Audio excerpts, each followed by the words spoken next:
तुम्हाला गंमतशीर गोष्टी सुहास अत्यंत सुंदर बॅटिंग करायचे आणि त्या बॅटिंग करत असताना आम्हाला तुम्ही बोलत की त्यांची विकेट काय आम्हाला मिळायची. मग आम्ही काय करायचो की बोलत साईडला आपसात गप्पा सुहासला वाटायचं की आपल्याला सांगायचं आणि सुहास तेवढ्याच यांनी तेवढे तिचे प्रयत्न ती आम्हाला टॅकल करायला तेवढ्या वाढवायचे. तो तिचा स्वभाव तो आजही तिने टिकवून धरलेला.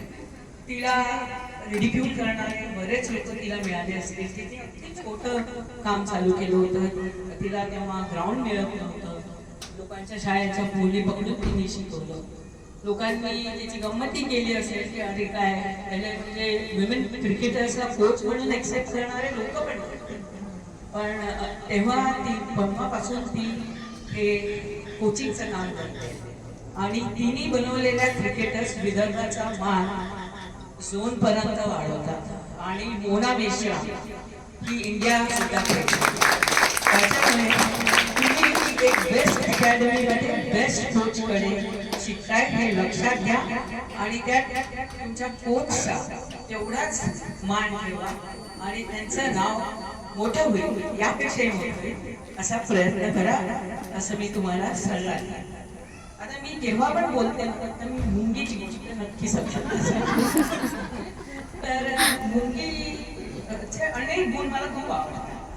तसाच एक गुण आहे सुहास मुंगीचा. तो म्हणजे बघा सगळ्या म्हणजे मुंगी कचऱ्यातून जाते कशातून येते पण ती काय बघून आणते जे तिला जरुरी आहे तेवढंच ती उचलते.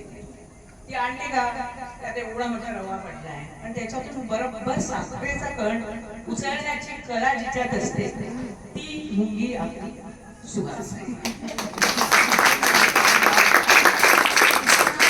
आता खूप थोडीशी अंदाज झालेली आहे तिला माझ्याकडे तिला कौतुक